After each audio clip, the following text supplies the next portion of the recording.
Studies at Freie Universität Berlin. Her keynote, titled Kalila wa-Dimna and the Role of the Syriac Versions, offers a brilliant example of how Syriac functioned as a vital channel in the transmission of knowledge between India, Persia, and the Arabic Islamic world. Professor Gründler's research shows how Syriac versions of Kalila wa-Dimna shaped the narrative form and moral economy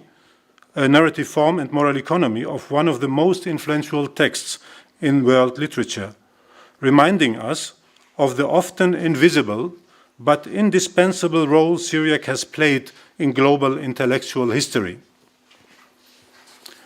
Our second keynote will be delivered by Professor Dr. Elke Shoghig Hartmann, Chair of Ottoman and Turkic Studies at the Freie Universität. She is a specialist in the history of the Ottoman Empire. Her lecture, The Ottoman Eastern Provinces in the 19th Century, explores the intersection of empire, reform, and local religious communities, drawing on original sources to reconstruct the complex social fabric in the eastern provinces of the Ottoman Empire of the 19th century. Finally, we are very pleased to welcome Privatdozent Dr. Lasse Hölck, historian at the Latin America Institute of the Freie Universität Berlin. He is the academic coordinator of the international research training group called Temporalities of the Future.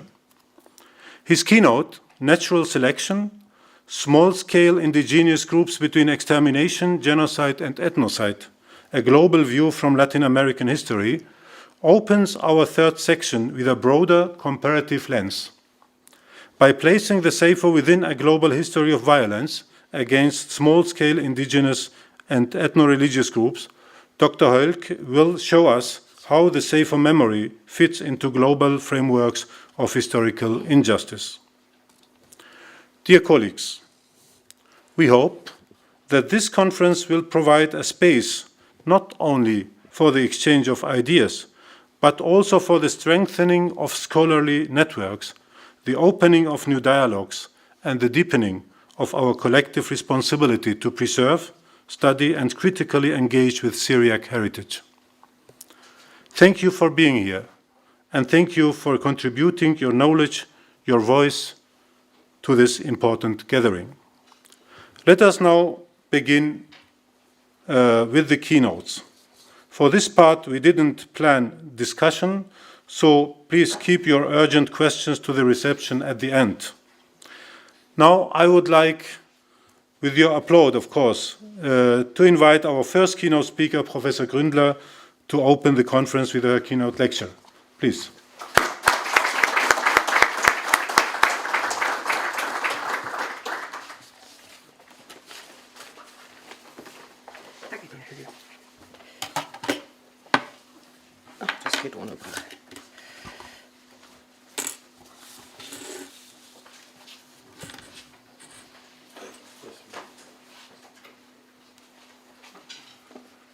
Oh, sogar doppelt.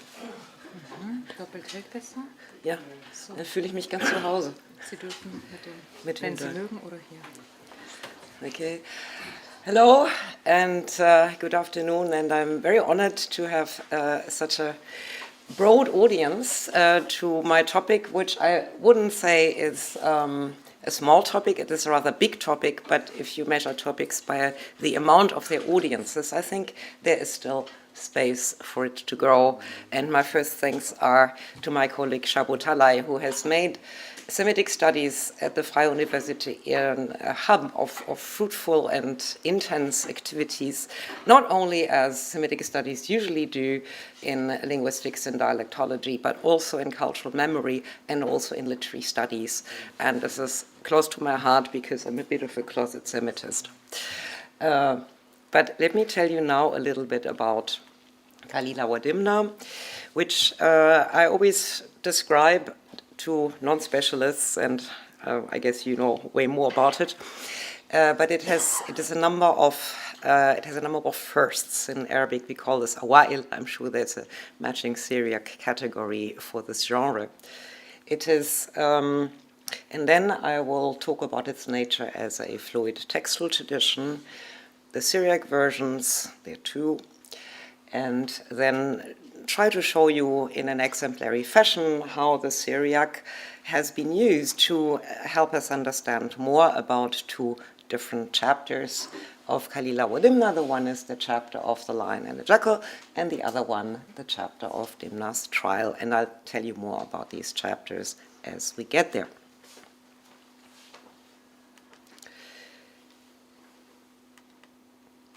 The first important thing to say when Kalila wa-Dimna is one needs a map of the world. And it is a text that has enormously disseminated, has been compared to the New Testament in its reach. Nearly, over 40 languages have a version of Kalila wa-Dimna, and that goes from Javanese to Icelandic. And obviously here the succession is shown by the thinning arrows. The earliest phase, 3rd to 8th century, brings us out of India, where the pieces of the text come from. It's two classics in Sanskrit, the Mahabharata, the Panchatantra, and then some other pieces, come into Pahlavi, and then Syriac and Arabic. Now this is our historical foundation. Then we have for European period medieval, in the Near East medieval doesn't work, but then we have a subsequent period of a first dissemination into, if I go from west to east, into Castilian, into Greek, into Syriac again, this is the second Syriac, and Persian. And then through, of course, I forgot Hebrew and Latin, and the Latin is based on the Hebrew, but once in Latin, then it proliferates, and that is our 15th to 20th century crisscrossing, and with a move back to Southeast Asia. So you can only dream of trying to deal with all these versions. We stop in our project with the 14th century, so including the Persian, the Second Syriac, and the European medieval versions. And here you have it paradigmatically. This is how we get to the Arabic versions. And the Arabic versions have their particular importance and problem. They are incredibly numerous, but they are also hardest to study. Therefore, you need help. And the Middle Persian reduction, which is when the text in its form with its chapters comes into shape, is lost. The Syriac is the important and unique link through which we can go back and compare what comes out of the Sanskrit and what did the Arabic do with it, because everything goes back, stops at that preceding Syriac version, the older one. Then as we proceed, once we have the Arabic, and again, do be not deceived by that little block up there. This is actually a multitude of versions that continue to be produced until the 19th century. Actually, we have even manuscripts of the early 20th century.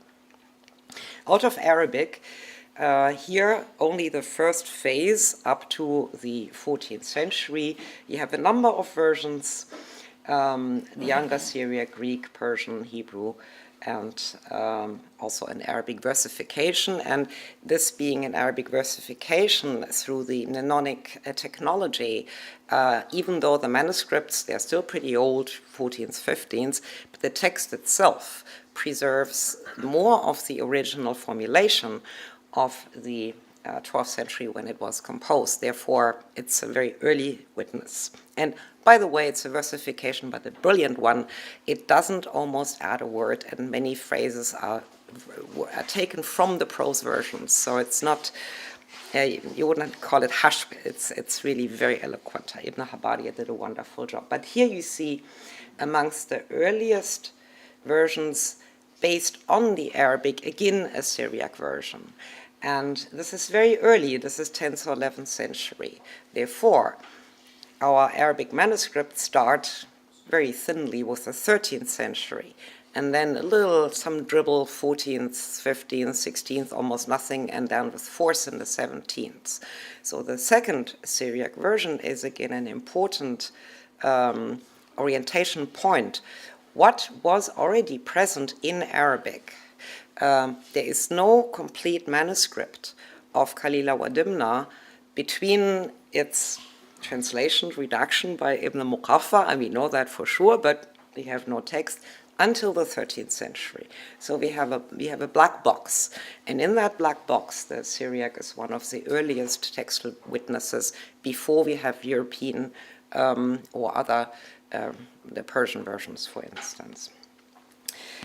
So why is Kalila wa-Dimna also important? It's a book, but it precedes the so-called Arabic book revolution because it was composed in the 8th century. I mean, composed, translated and redacted. Translation, as we all know in these days, was not a verbatim exercise. It included a lot of interventions. But nonetheless, it reflects a lot about what is a book. How does one understand? How does one decode parables? How does one read deeply, close reading, so to speak, and so on and so forth.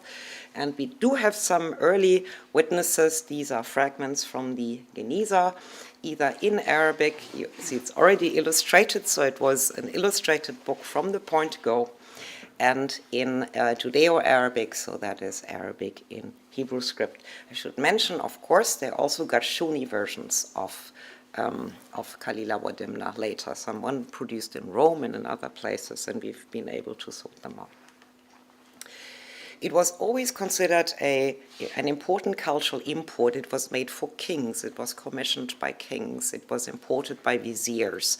In later European history, it was commissioned by the king of Castile, Alfonso the Wise, or it was made a present for the wife of, how do you call him in English, Philippe le Bel. And so it continued to be a present for rulers beyond Arabic version. Whereas in the Arabic history, that is also interesting, it became incredibly popular. It became such a thing as a house book that people copied for themselves and lend in public lending libraries. So it had an enormous circulation. And the register often is slightly Middle Arabic. And the person of the scholar is a hero, because one preface is the heroic journey of the probably legendary physician Bourzoy, who imports under great danger the book secretly from India and brings it to the king Anushirvan. Whether historical or not historical, it doesn't matter, but it says a lot about the value of scholarship and the royal value placed on scholarship. So here are some later illustrations of him in the treasure in library of the Indian king, where he supposedly copied this book. Was not allowed to copy it, really had to memorize it and then write it down at home. We do not know. Now, the problem, as I had slightly alluded to, with Arabic, and this is why the work has a little bit suffered in its history, in a deservedly international history. It's global literature before the term even existed. But when I once taught in some world literature course I taught at an American university, I want to teach this in class. I mean, people should know that. Yeah, well, which text? It was no proper edition. Then I said, let's make one, and then I saw I did make an edition. Okay, this is a lie. I did not make it. I have a huge team of scholars with whom I work over the last 7 years, about 30 people. And since there is not a traditional way of making one text, we have developed an online digital edition, but it looks very neat and clean. Do not be deceived. This was a long story, but it's based on multiple people's and scholars' works and collaboration, from transcribing the manuscript to segmenting, to adding them, to analyzing them, to correcting the segmentation. Yeah, I stop there. Jan van Ginkel, where are you? Here, can tell the story. He was almost from the beginning with us because, of course, you know, the Syriac versions were very important. Here's a little close-up. Eventually, this even made it to print as early as 1816 by the doyen of Arabic studies in Paris, Antoine Sylvestre de Sacy. And as it is with remediation, he just took one manuscript. Again, poor guy, what should he do? But for, you know, the first, one of the earliest scholars of Arabic studies, he was very smart in selecting this work. And the image you see is a manuscript because that was recopied in the Middle East and reprinted again in numerous manuscripts. We recently discovered some in Morocco. So this is our journey through this whole process. Don't worry about the detail, but just rest assured that it's a multi-step, complicated process. We have 2 full-time computer scientists who are also Arabists, which helps. We work with people who know how text works, who can read this quickly. You have to skim a lot of text when you do these things, either the segmentation is right or not. And we build it in a modular way because we plan to make it usable for other texts in the future. It has to be streamlined and slimmed down and all of that. But in the architecture of the edition, we've tried to build that in. But this just to make you aware, I mean, usually one doesn't sort of show one's underwear, which is, you know, the fancy basis on which research exists. But I think it's fairness and also integrity to show that this is a very important part of us being able to do the kind of scholarship that we do. The Syriac versions are now our focus, and now we are with the first one, which precedes all Arabic version and is the sole missing link from the lost Middle Persian redaction. So here there's some fun facts. It was probably translated 570, so the Arabic translation is about 750, 200 years earlier. It is the earliest surviving and the sole surviving witness of the Pahlavi version. And who it was, well, Abdi Shoghig, pretty late, in the 14th century, gives Bute Perideutes as the author, but we know next to nothing of this person. And again, for all this research, I owe gratitude to Jan van Ginkel, who is our team responsible scholar for Syriac. He was probably a member of the Church of the East, a sizable community in the Sasanian Empire. And this is the basis of, or this text in particular, not that this version is the basis of all Arabic versions. Then come some problems. The sequence of chapters, this is one of the parameters to classify the text, because they are not interminably many. There are certain recurring ones. This one is unique. And of course, it lacks additions that come with the Arabic version. I'll talk about them a little bit later.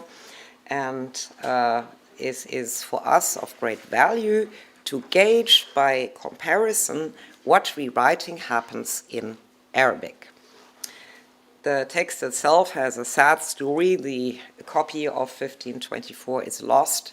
This was recopied 4 times in not satisfactory version, if I believe Jan, and he has done the enormous task of making sense of these and published a chapter from these 2 versions, the Mouse and the Cat, in our collective volume, Anduli Classic, side by side, so then you can get an impression. Now we go to the second, to the younger Syriac version. As I say again, is one of the earliest witnesses of the then extant Arabic translation, but not available Arabic translation. And so 10th, 11th century counts among the earliest translations based on the Arabic, probably also created in circles of the Church of the East, when the translations in Syriac once was the most important bridge to for scholars who wanted Greek science, especially philosophy, into Arabic. That was sort of done, so more Arabic works were translated into Syriac at that period. And it adds a lot of Christian flavor to the text. A lot, actually. Sometimes you need to sort of dig through it, adaptations of the fables and so forth, but not only, and I'll get to that later. And the manuscript is another rare unicum, 13th century, but parts of it much restored at a later stage. Now, our example, I'll try to be short. 5 more minutes? Okay, good. The first chapter that I'll talk about in detail is an interesting chapter. The Lion and the Jackal is about a case of royal mistreatment of a courtier, of condemning him to execution, and then through different events he is saved in the end. But a lot of things go wrong. There's intrigue, there's lack of truth, there's lack of verification.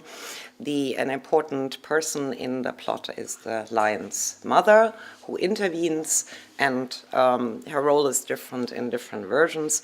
And this is where we were able to use the Syriac for a particular purpose. Just to give you some pictures, this is a 14th century manuscript with depictions of the lion and the jackal. So the jackal is his advisor. He, in this case, a pious and loyal jackal. So jackals have all sorts of character traits in those fables. They're not typecast like European fables. They're real characters. And on the left side, you see the lion and his mother, and she's giving him a talking to because he has not been a smart and responsible ruler. And this is another manuscript, was probably produced in India, has its own sort of coloring and similar scene.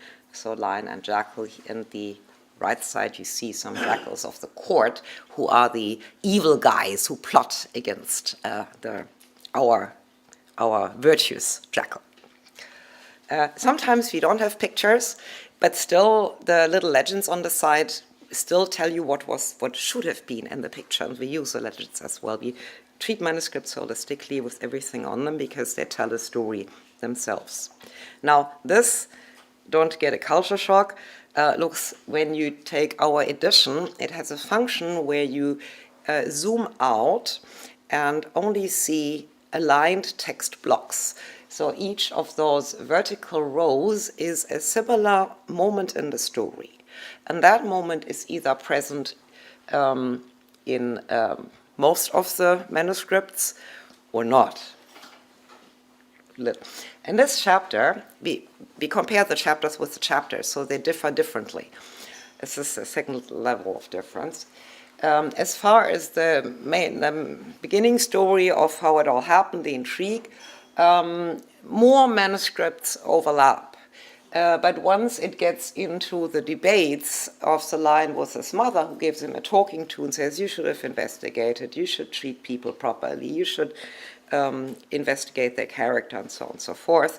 And then later on, when the lion calls the jackal back, and the jackal gives the lion a talking to, and then you see that a lot of manuscripts here, for instance, this is unique. This is only in one manuscript. And there's another unique portion. This is only one manuscript. So the redactors, who we do not know, but who obviously were intelligent and creative people, added and changed the story. So towards the end, we can detect individual profiles of redactors. But we don't know what is coming from, what is based on. We can skip that. This is another diagrammatic. We once used a Euclidean algorithm to calculate the mutual differences. So once you have a text represented in numerical form, then you can visualize things and make a judgment beyond human intuition, which you also need. But have we organized them in the right way? Are the closest versions really next to each other?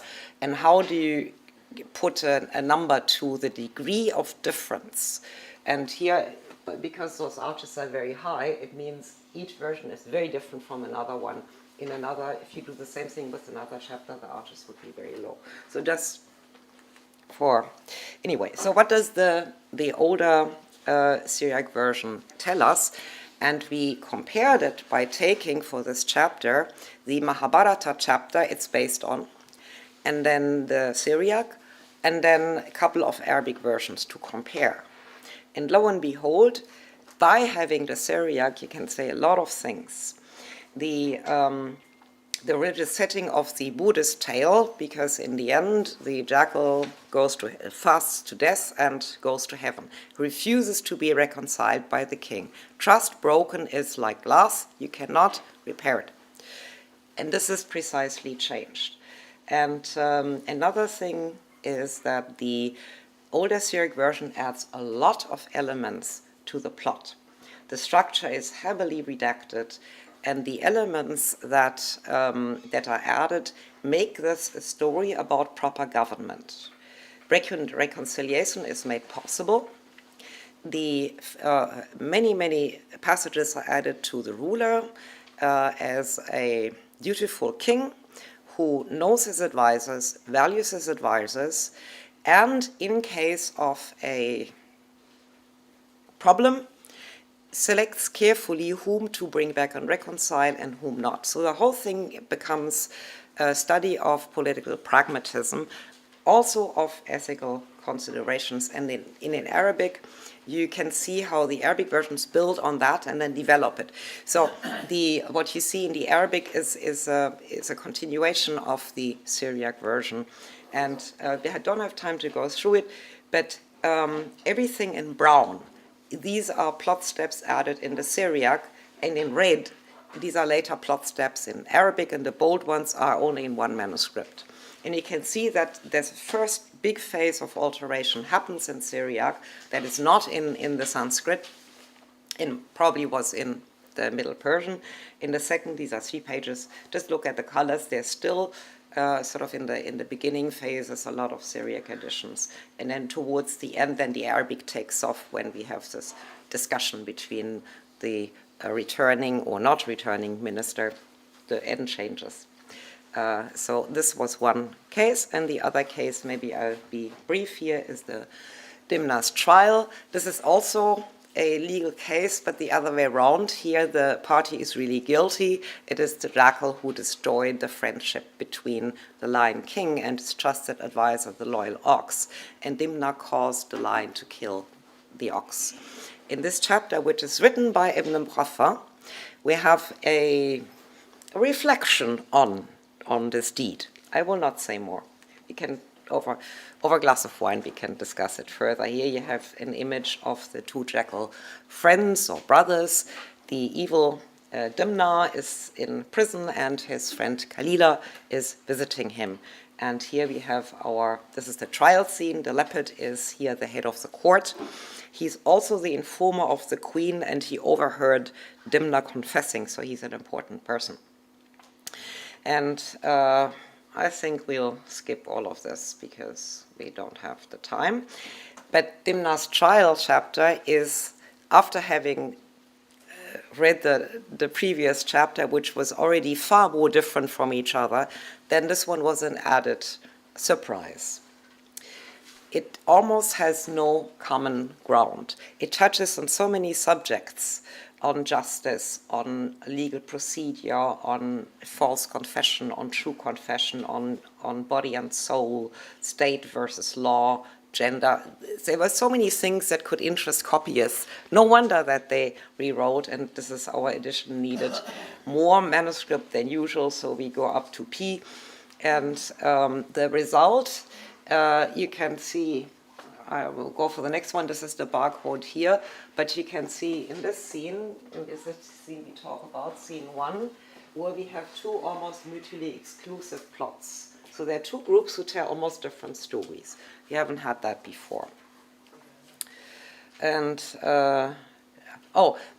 is a newest reading help. If it gets too busy, then you send it through artificial intelligence with some added algorithm which pre-read and identify similar text passages. So this has been done by Mahmoud Koza, one of our DH specialists, and I was very grateful. This, of course, makes mistakes, as we know, AI hallucinates, but it increases what would take me in the past a day with highlighters, and then you make mistakes and you can't erase highlighter. So this one you can fix. Anyway, so the story of the Dimna's trial chapter, it's very carefully conducted between a crowd scenes and in-chamber scenes. It seems to be very carefully, almost shaped like a theater play. And so the first scene is where the lion, feeling remorse and feeling confused, is visited by his mother. And that leads then to them both concluding that there will be a trial.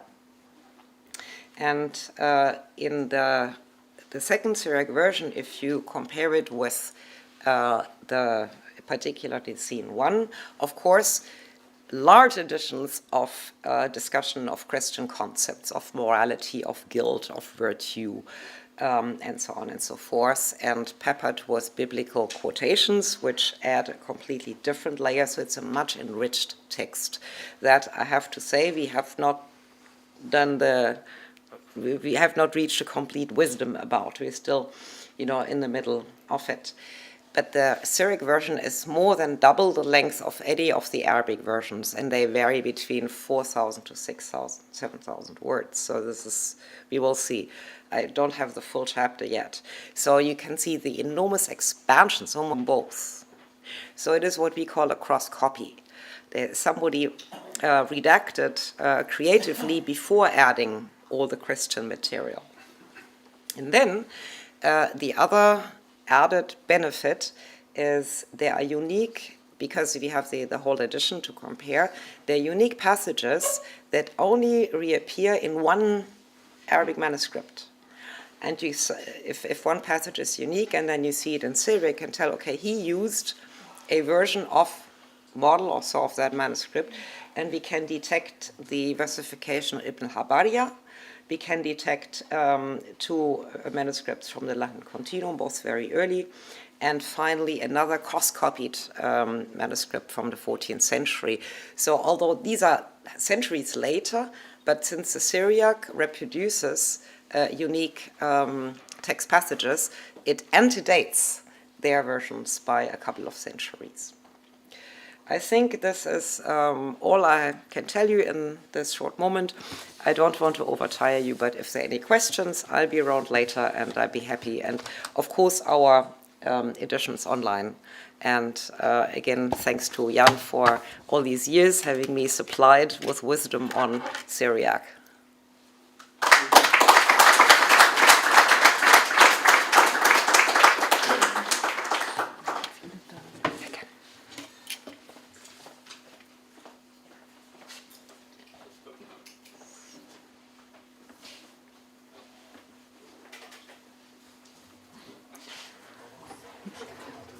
Ausschalten? Okay, ich schalte eines aus, damit wir wohl besser sehen. Das hier. Das hier. So. Genau. Passt das so jetzt trotzdem? Ist das so gut? Ja. Zu weit weg oder passt? Wonderful. Perfect. Und die Seite Ja. Escape und dann aufs Internet. Okay, super. Okay. Wow. So, thank you so much. Thank you for being here, and thank you for inviting me here, Din Shabotalai.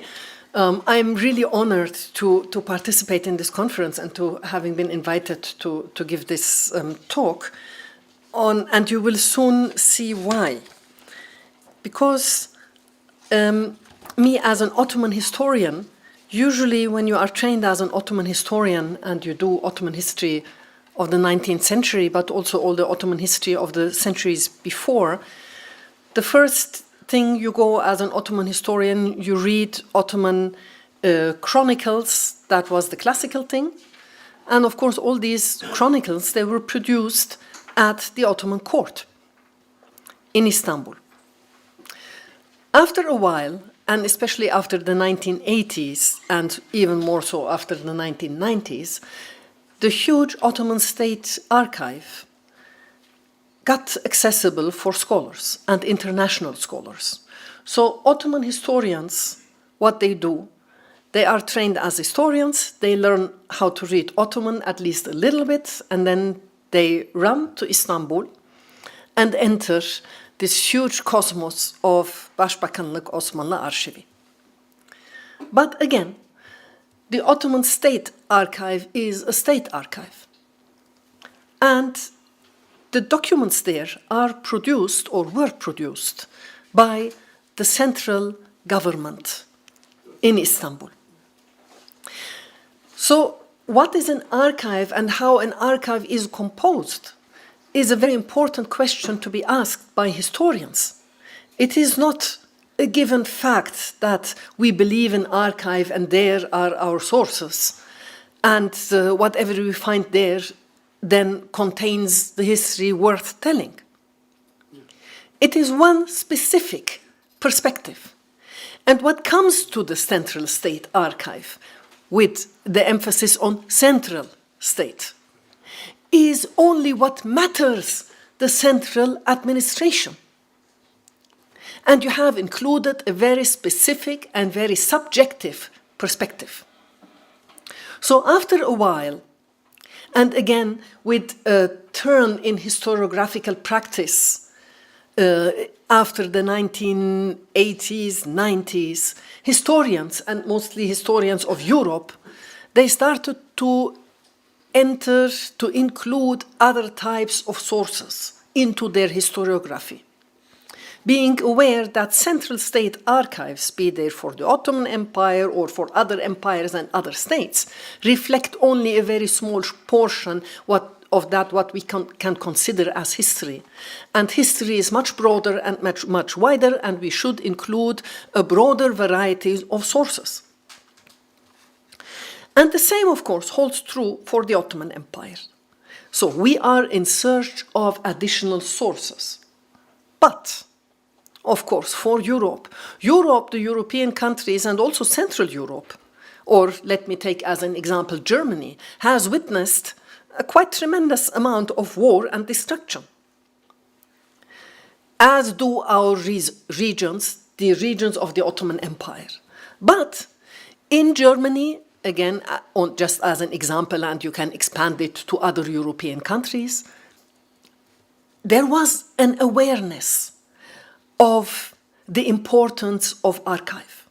So, if somebody finds a memoir or letters written by his or her grandfather, the destination of these manuscripts was not the dustbin, but was the local archive. And here we see, unfortunately for our regions, if somebody cleans up the cupboards, the destination of these old photographs and old manuscripts is more often than not, unfortunately, the dustbin. So, for us, in all post-Ottoman societies, and I think I can generalize in this respect, it is quite hard to gather all these sources, these non-state sources. And what I want to do in my little talk is to highlight the importance of regional local sources and to highlight the importance of multilingual sources. Not each source is multilingual in itself, but to collect a variety of sources in a multiplicity of languages, which I called Ottoman languages. So Ottoman Turkish is only one Ottoman language. But to the Ottoman languages also belong all the languages spoken and written and used by populations who were part of the Ottoman Empire.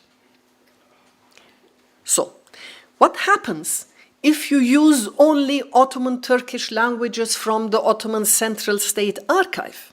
You get one perspective, as I said. You get the perspective of the central state only. And what was done, of course, under the conditions of Turkish nationalism of the Turkish Republic, you treat the Ottoman Empire and you treat Ottoman history as if the Ottoman Empire was a Turkish nation state, which, of course, it was not. The empire was an empire and it was ruled by a Turkish dynasty. And Ottoman Turkish was the language, the administrative language of the state. Yes. However, over the most centuries of Ottoman state history, there was no concept of modern nation. Even the rulers, it was not important to them in the sense of our modern understanding of nation that they were Turks, at least of their father's side, as we know. It was not important, it was not a relevant category. The relevant category was religion and was confession. And region could have been a category. And the empire was, by definition and by self-understanding, was an empire of multitude. Multitude of religions, multitude of confessions, varieties, and of course, multitude of languages. And the Ottoman state, as a very centralized state, had developed an administrative form of dealing with this multitude of languages, way before modernity.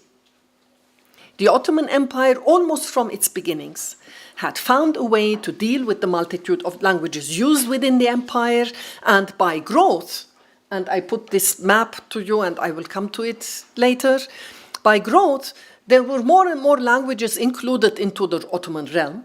And for all of these languages, of course, the Ottoman central administration had translators, official translators or unofficial translators, but there was a way of dealing with a multilingual empire, which the Ottoman state always was.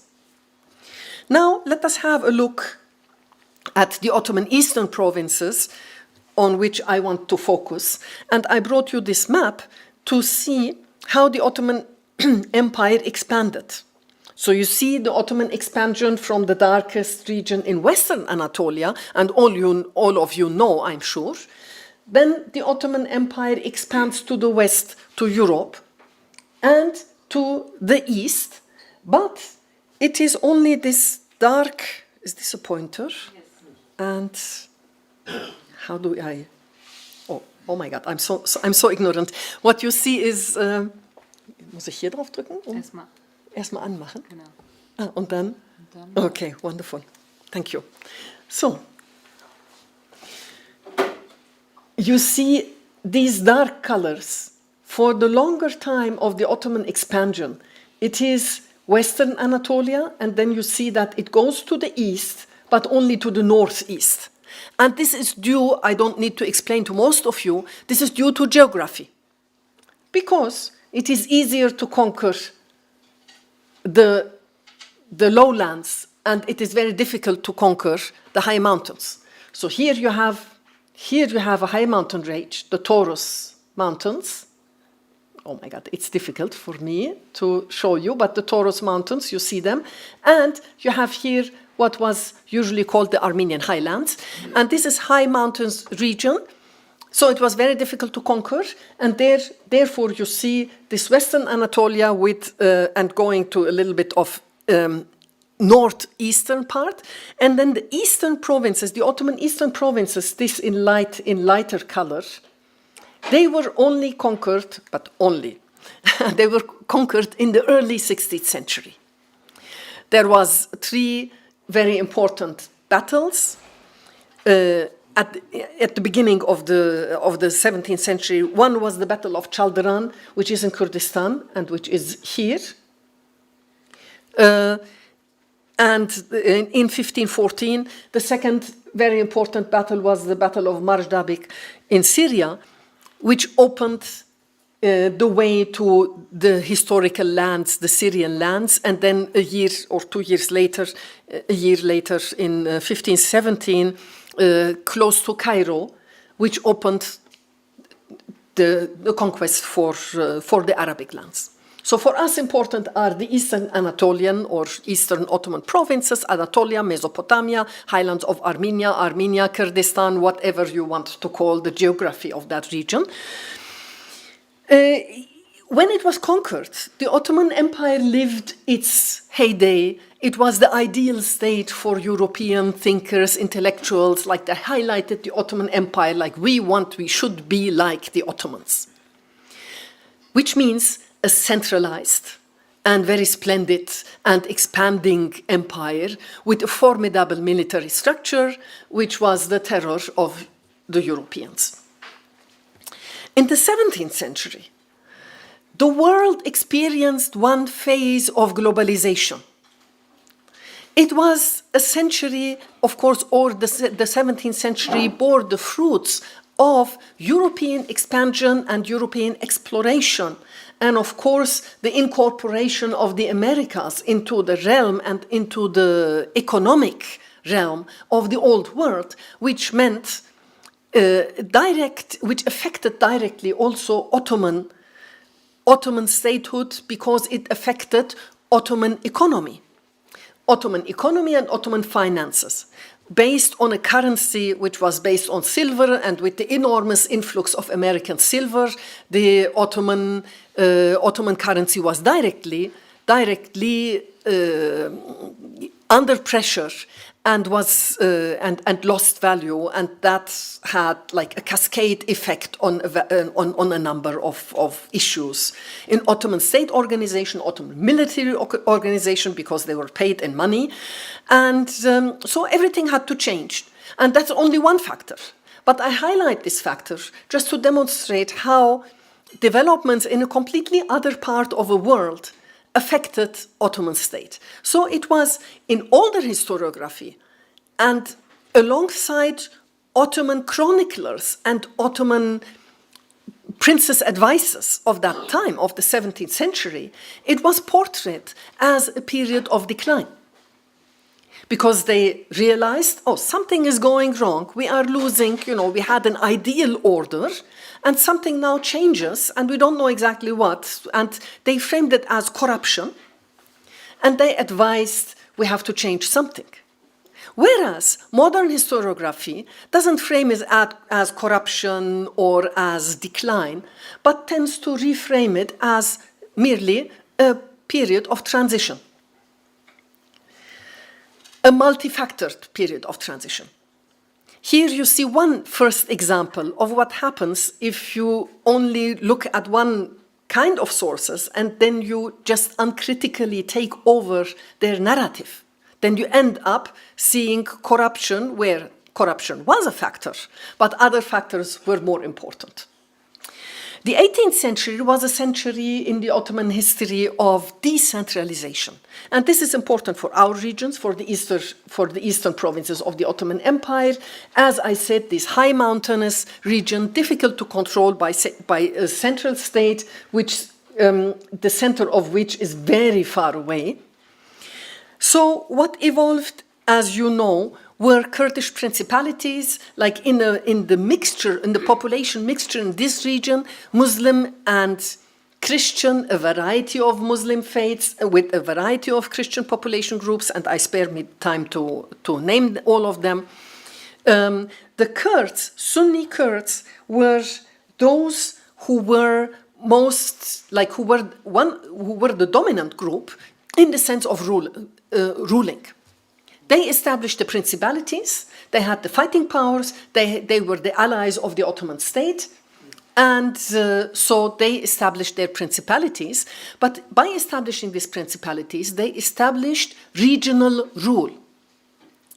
And now when I jump to the 19th century, which is important for us in this conference and also in my research as I am a 19th century person, it is important to still know that the 19th century was a century of centralization, and the Ottoman reform program and modernization program aimed at centralization. Yet, the 19th century was still a century where, especially in the eastern provinces, we have to look at the local. Because rule was nominally under one pattern of Ottoman centralized rule, but in practice, rule and power was delegated to local power holders. And these local power holders were not the big principalities anymore, which were dominant in the 18th century and in the early 19th century. In the early 19th century, in the 1830s, the Ottoman government, central government, in its aim to centralize the empire, sent army units to somehow reconquer its own eastern provinces. So the Tanzimat, and here you get shifting perspectives. You get a different understanding of how to frame and how to narrate the Tanzimat. Tanzimat, Tanzim, so you are the ones who know the meaning of the word, it means well-ordering. But this reflects the perspective of the central government. Whereas at the eastern provinces, there was a very functioning order under the rule of the Kurdish principalities. And the Tanzimat, when it first came to the eastern provinces, it meant war and destruction. So where is here the well-ordering? Where is here the auspicious moment? It was Tanzimat reform, Ottoman modernization came to the eastern provinces, and especially to the Kurdish principalities, as military warfare and a destruction of a functioning, whether it was well-functioning or not so well-functioning is a different question, but it was there, of an established order. And of course, now, this, again, reframing the Tanzimat reforms in this way means to adopt the perspective of the Kurdish principalities, Sunni Muslim power holders. Another question would be, how about the non-Muslims? Would it make any difference for them to be ruled by Kurdish principal, by Kurdish chieftains, or by agents of the Ottoman state? Or was there any possibility, at least locally or then regionally, to participate in rule and power? And this is exactly the case. When we scale down our perspective even more to the local, then we see in the localities, power was even more delegated to local village power holders. And in a Christian village, the power holder could be the Christian mayor. So here I give you the example of how taxes were collected. Usually what we do in Ottoman historiography for the 19th century, we see that long ago, even in the 18th century, the timar system was the classical Ottoman, tax collecting and provincial administration pattern to distribute timars to military personnel. That was already history, and we had a system which was called tax farming.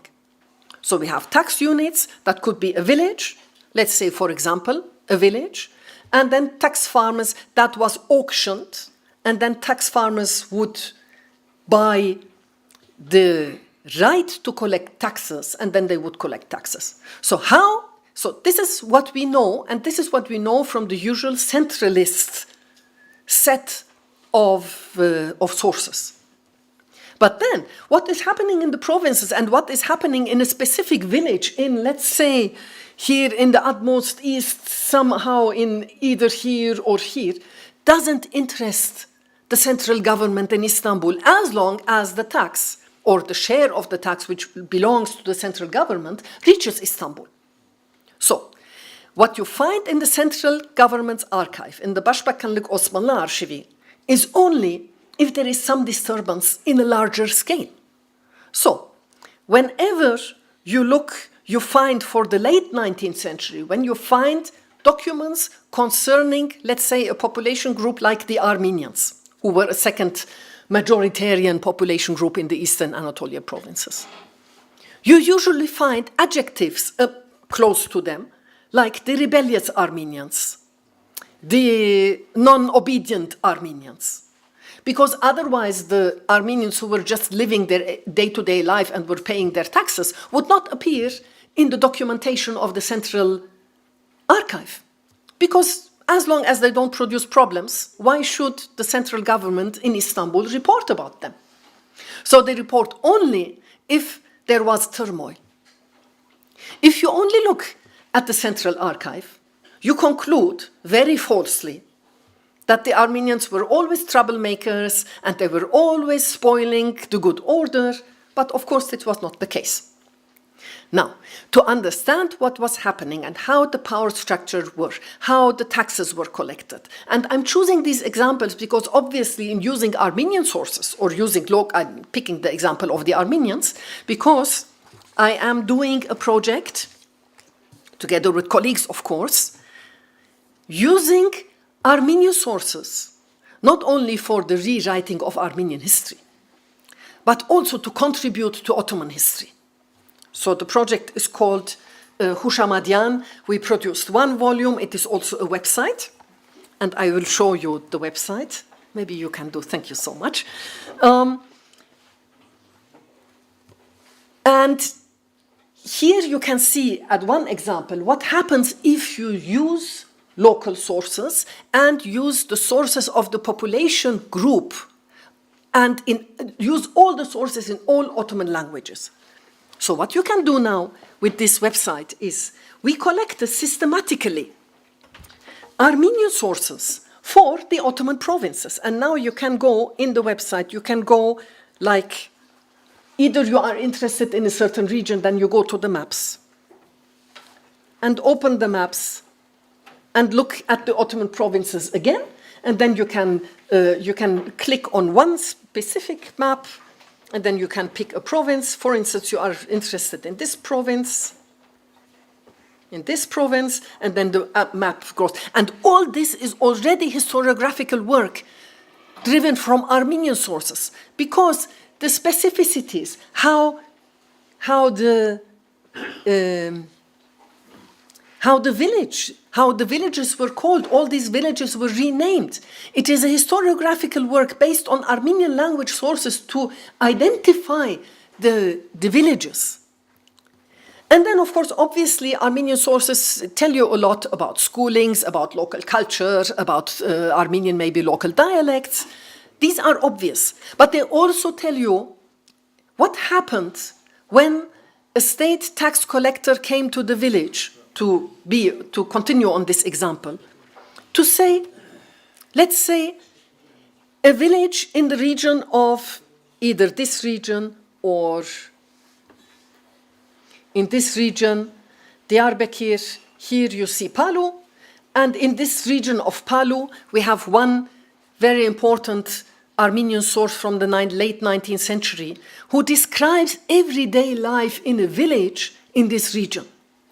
So, and here you learn a lot. You see how the tax farms were auctioned, how the date was announced in advance, how the local notables of all faiths came to the vali's seat, how they participated in the auctions, how much they paid, and how they assigned their representatives to go to the villages and then collect the taxes.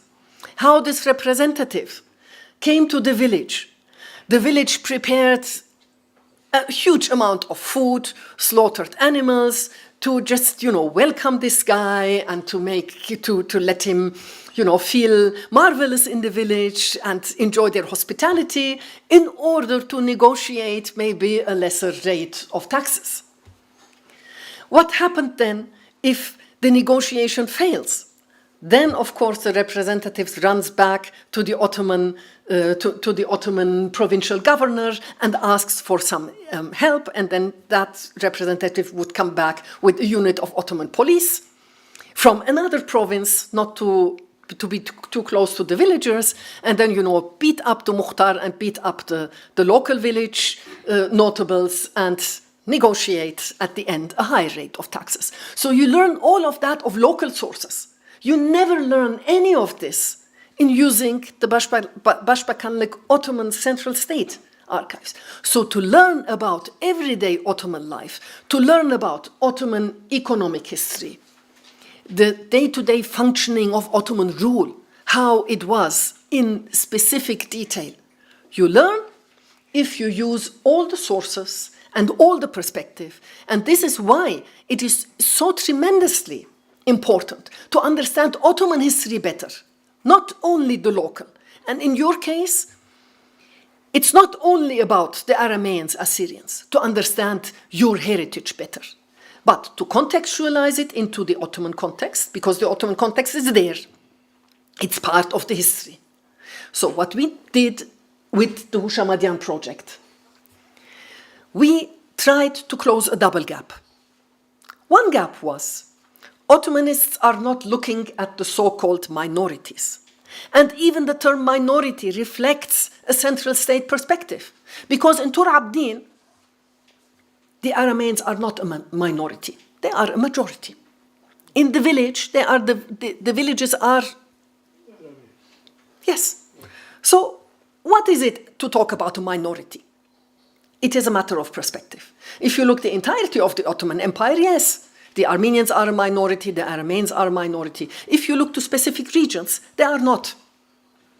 So we have to, with the help of local sources and with the help of the other Ottoman language, the non-Turkish Ottoman languages, including Aramean, including Armenian, including Kurdish, including all the others, we have to rethink our categories. So first gap is, or first void is, to introduce the non-Turkish Ottoman languages and sources and perspectives and categories and framings and narratives into Ottoman historiography. The second gap is, especially with the background which Armenians and Arameans share, a background of massive violence at the end of the Ottoman Empire, a background of genocide. To introduce or to reintroduce the Ottoman context to our own, and I'm speaking here before, until now I spoke as an Ottoman historian, now I'm speaking as an Armenian, to introduce this Ottoman context of our history into our memory again. Why am I saying, or what do I mean with this? After an experience of extreme violence, after an experience of genocide, all possibilities of living together, which was a reality throughout the 19th century. Throughout the 19th century, Armenians, Arameans, all these population groups were somehow living together. They experienced violence, they experienced crisis, but it was still a living together, and even if it was not together, it was a living side by side. It was a multilingual environment, and it was the Ottoman state structure which also structured the life in each particular village or community. This was reality. And without any exception, all Armenian intellectual, Syrian, Aramean intellectuals, their way of thinking and imagining their present and future was always in this imperial context. There was no other possibility and there was no other political option. This in contrast to the Balkans.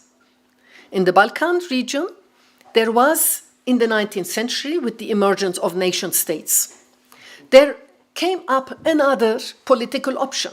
It could be either the Ottoman Empire as a framework, or it could be the dream of an own nation-state. But that was not a possibility for the Armenians scattered around all the Ottoman Empire. And it was, of course, not a possibility for the Arameans. So all of these groups, they thought within the framework of the Ottoman Empire as this plural empire and seeking a place for them. Many of them also Turkish-speaking, many of them multilingual, and look at yourself, you see how multilingual each and every Aramean is. Not only bilingual, multilingual. And all of that, all of this vision, all of this framework you could imagine somehow broke down totally and in the most radical imaginable way with genocide. So after genocide, after having experienced genocide, how can you imagine a framework where multilinguality, living together, living side by side is the way of living? So this makes it so difficult. And this, in the Armenian case, even more accentuated as in the Aramaic case. shaped historiography and historical thinking by cutting out everything what was Ottoman. But this also meant cutting out and silencing the memory of the survivors themselves. So this is the importance in projects, in scientific projects, that we have to set out. Collecting, in your case Aramaic, in our case Armenian language, testimonies, sources, archiving them, saving them, making them available, and rewrite Ottoman history of the region, regional history, but also our own history, in this double contextualization. Introducing Aramaic perspective into Ottoman historiography and adding Ottoman context into Aramaean historiography. And also collecting testimonies and reflecting and somehow honoring the memory and the life world of those who had lost it through genocide. Thank you.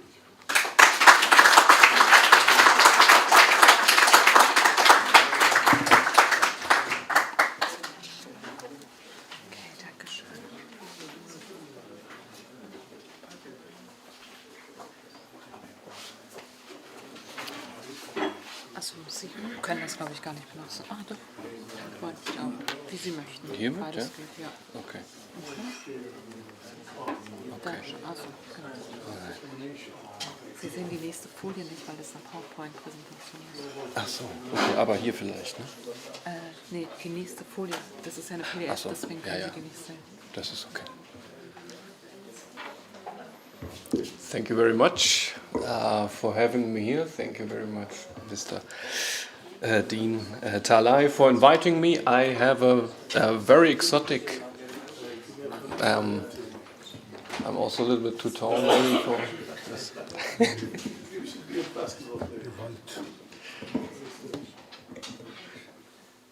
Okay, I bow down as I usually do. So many times. Thank you all very much. Please excuse me, I have a very exotic topic for you. I'm talking about Latin America. I do not speak not even one of the relevant languages for Syriac studies. And usually not even English is my main working language, but Spanish, as you might imagine. I will talk about the concept of genocide in Latin America, a very recent topic there, and its alternatives, as you can read from the title. In Latin America, the territorial expansion of nation-states starting in the early 19th century was the main cause for the decimation and extinction of indigenous populations. The corresponding processes are characterized by two extremes in the historiography. One of them is it's a natural course of history, this happens everywhere. And the other extreme would be it's the worst possible crime of genocide. Since the 1960s, the search for an appropriate concept has led to many disagreements between historians, ethnologists, missionaries, politicians, and also non-governmental organizations. In these discussions, which I will present briefly in the coming next minutes, three notions stand on the foreground of the debate, and these are extermination, ethnocide, and genocide.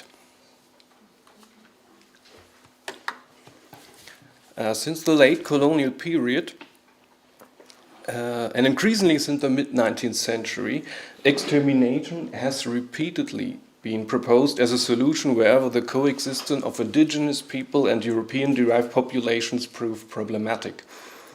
Originally from the Latin exterminare, meaning to drive out, extermination took on the meaning of destruction in the 17th century, both in Spanish and English languages. Extermination is a source term. This is frequently employed in all the texts from the 18th to the 20th century in Latin American history.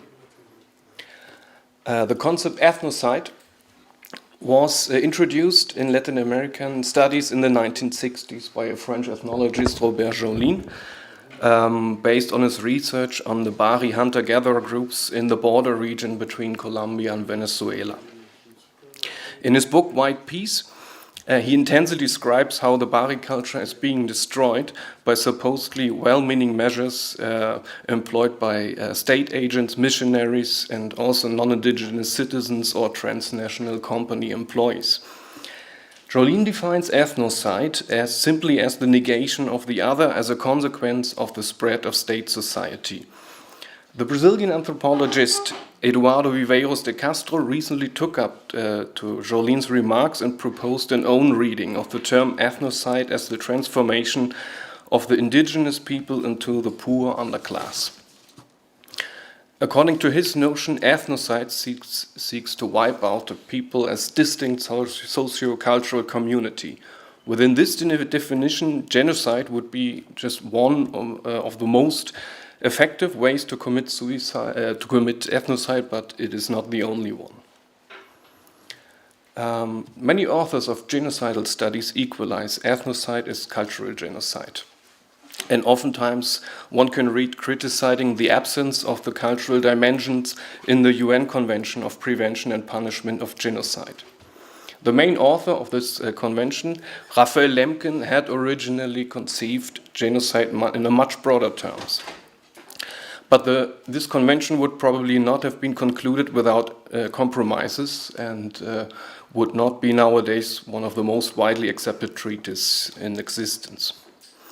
All the scientific definitions of genocide refer to the components of this convention, especially in Article 2.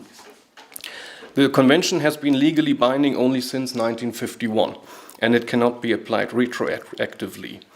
And ever since, many redefinitions and extensions have tried to adapt the legal concept of genocide to historical and local realities throughout the world. Now I'll turn to the Latin American case study I would like to present. As you can see on the left, on the map on the left, most of the Americas were populated by hunter and gatherer groups.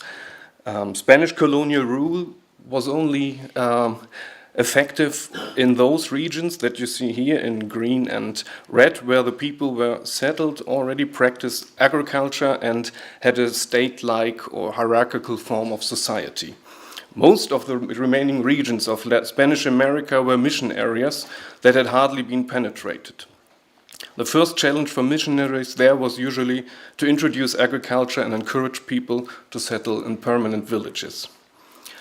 Not much had changed in this at the beginning of the 19th century. The genocidal studies usually say that the first genocidal exterminations in human history were committed already in the Neolithic period, mainly by the new agrarian societies against the hunter and gatherer groups. The number of exterminations has risen massively on a global scale due to European expansion since the 15th century. My investigations on Latin America would confirm these both notions. And given the myriad of small-scale forager groups in the Americas, with each one rarely exceeding a population of several thousand individuals, so the exact figure of extinctions in the last 500 years can never be given, but it could be set very high.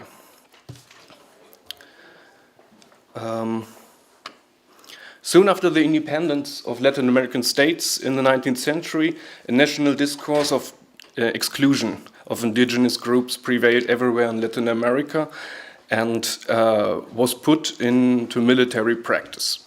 From the Yaqui and Apaches in the northern Mexico to the numerous Amazonian people during the rubber boom and down to the Mapuche in the southern cone, everywhere state-sponsored campaigns of extermination swept through the continent. These killings and displacements were usually justified as a struggle between civilization and barbarity and commented upon as a process of natural selection. One of these commentators was indeed the scholar Charles Darwin, who happened to travel in South America in the 1830s. These wars were also criticized and condemned as inhuman atrocities by contemporary observers of the time. In recent years, now articles and books on the history of these indigenous groups in Latin America increasingly bear the concept genocide in the title. As a line of argument, they often systematically examine the legally punishable elements of genocide listed in the UN Convention, and they frequently draw comparisons to the Nazi Holocaust. This happens particularly often in the Argentine historiography. Here we are talking about the conquest of Patagonia in South America, where several thousand Mapuche were killed and displaced in the course of about half a century.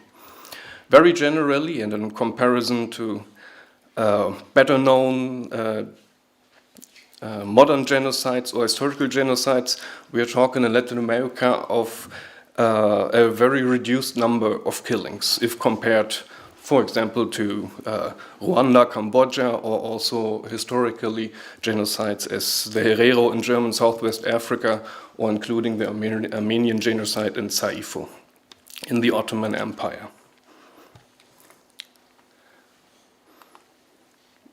The cases officially acknowledged as acts of genocide are very few. In Brazil, for example, there are 2 criminal convictions of genocide that happened at the end of the 20th century against the Ticuna people and the Yanomami people. And to give you a relation, these 2 massacres counted 16 deaths. So, notwithstanding, the accusation of genocide haunted the governments in Latin America since the 1960s. In Brazil, shortly before the first International Conference on Human Rights was held in Tehran in 1968, a report had denounced that the official Indian Protection Service of Brazil was itself responsible for persecuting Indians to the point of extermination. Among the documented accusations were the deliberate propagation of smallpox, measles, and tuberculosis, the enslavement of children, and all kinds of abuse. Aerial bombings were used to annihilate the settlements of entire tribes in the Amazon rainforest. The use of the word genocide in that document caused a stir both in national and international press headlines. The national newspapers wrote that Brazil was now to be included in the list of genocidal countries. The embarrassed government of Brazil went on to dissolve the Indian Protection Service and refounded it with a different name as a National Foundation of Indians. The delegation that represented Brazil in the conference in Tehran 1968 was meticulously prepared.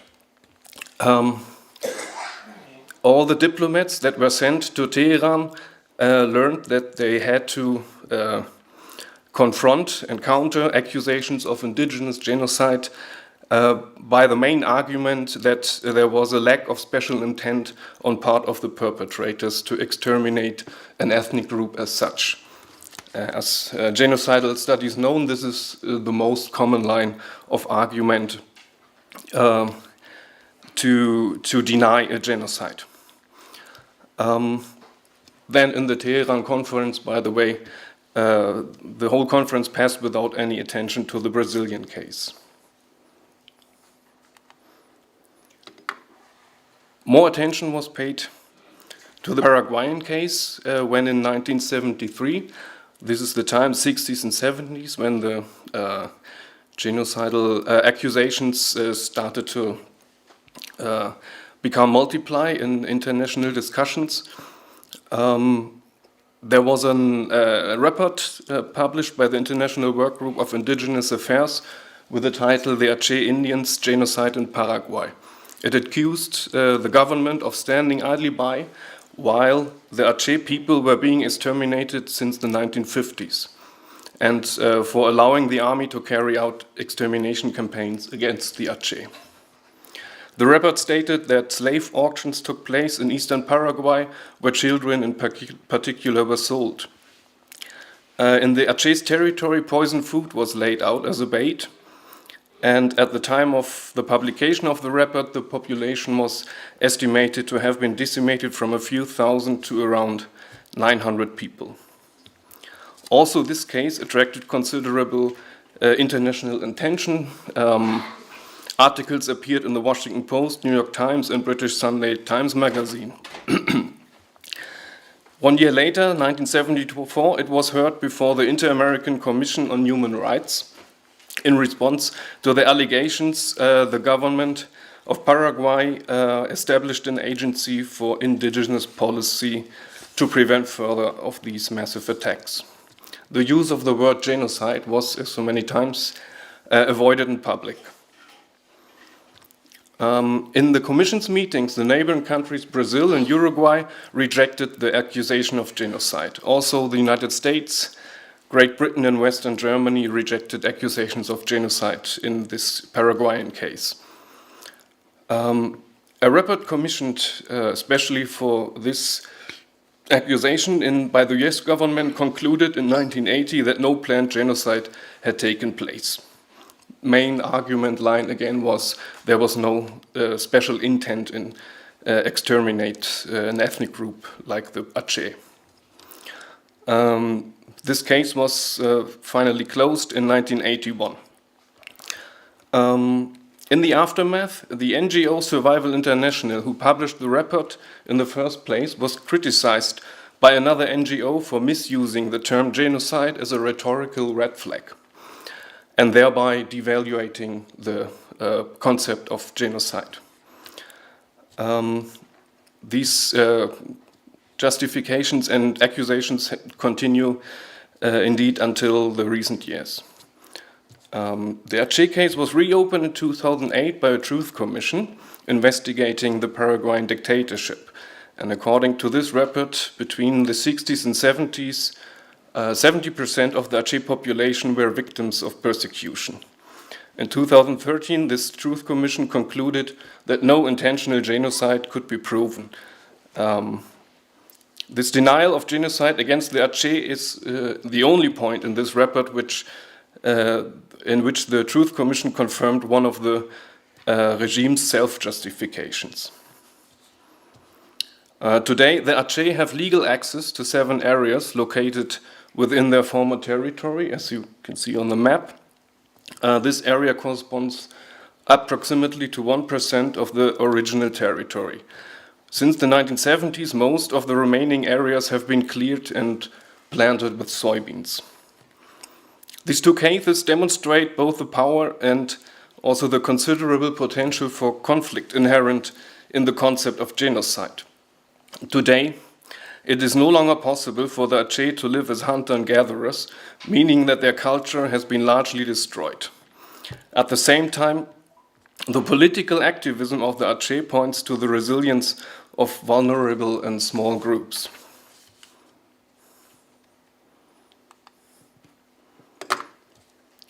Last example I would like to give is from Tierra del Fuego, or Land of Fire, in the southern tip of the South American continent.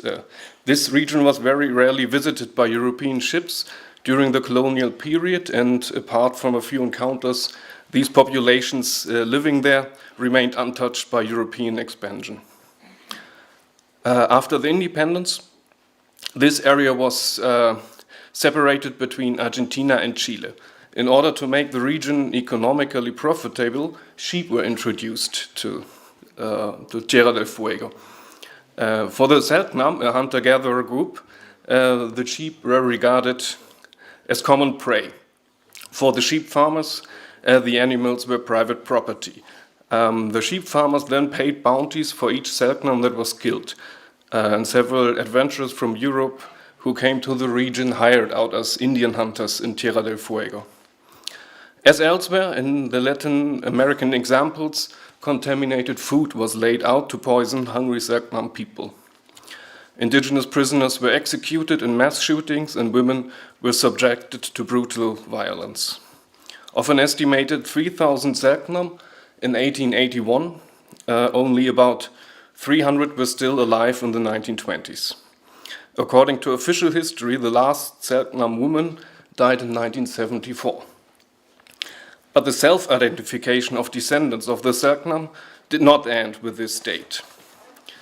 In 2008, An official report of the Truth Commission explicitly stated that the Selknam had been completely wiped out by genocide in Chile. When this report was made public, a Selknam community still in existence came forward and applied for recognition as an indigenous tribe of Chile. Since the genocidal extinction of the Selknam had already been established, a bill was submitted to the parliament to adjust Chile's indigenous law and to include the Selknam again. This was done in March 2022, and the law was corrected accordingly. Thus, after their extinction by genocide was officially recognized in 2008, the Selknam were largely resurrected in 2023. A few brief conclusions at the end. As I said before, it is not genocide and ethnocide. These are conceptions that can be discussed on. The word that is used, as well as in English settler colonies and in Spanish, is extermination. The case of the Selknam that I just finished to refer to shows the impotence of the cultural aspects, such as self-identification in relation to questions of extinction and survival of indigenous groups in Latin America. These are inadequately covered by the legal concept of genocide in the UN Convention. Genocide studies have long been working to expand this convention definition for analytical purposes under the heading of cultural genocide. This will also be in line with Raphael Lemkin, the main author of this convention. One of these parts that is specifically important for Latin America is the transformation of the natural environment, which is sometimes dubbed as ecocide. With the conversion of the Argentinian pampas into cornfields, of Tierra del Fuego into a sheep farming region, or the rainforest into soybean fields, other forms of subsistence economy are being replaced, and the populations are left with little more than to hire out themselves as day laborers in agriculture. They thus become a poor underclass, as in the conception of ethnocide by the Brazilian anthropologist Viveiro. This kind of destruction of indigenous cultures is a gradual process that takes place over decades and also centuries. The concept of ethnocide, as proposed by the authors I mentioned, may therefore be more suitable to this region. Also, because it is not fixed in international law and is therefore more open to adaptation to individual cases. Genocide can be understood in this process as a temporally and spatially limited event that is an effective but not the effective way of ethnocide, but not necessary means for that. One particular problem that I have with the genocide concept is in my studies on ethnic groups in Latin America is that once you put it into the title or you use it, the discussion turns around this concept, the words, and the question is it a genocide or is it not a genocide?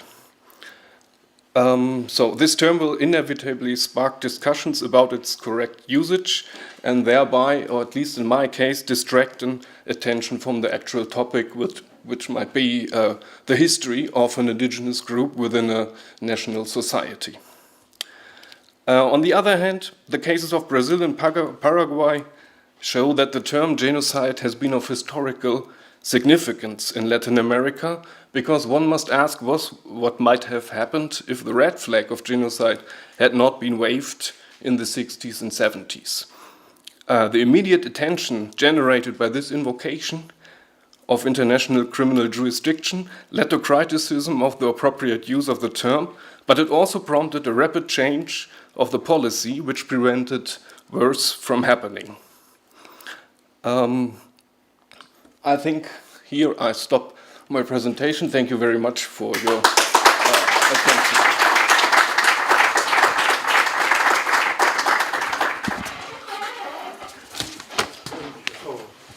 Thank you very much. I would like warmly to thank all three keynote speakers for their inspiring talks from different fields of Syriac studies.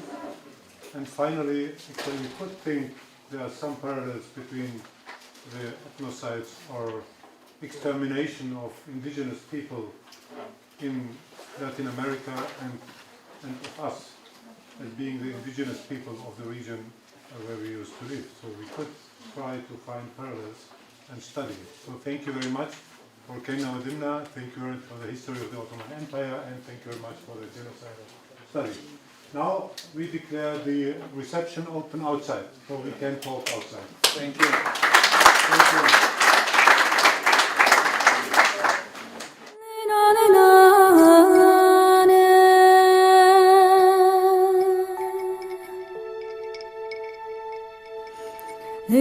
na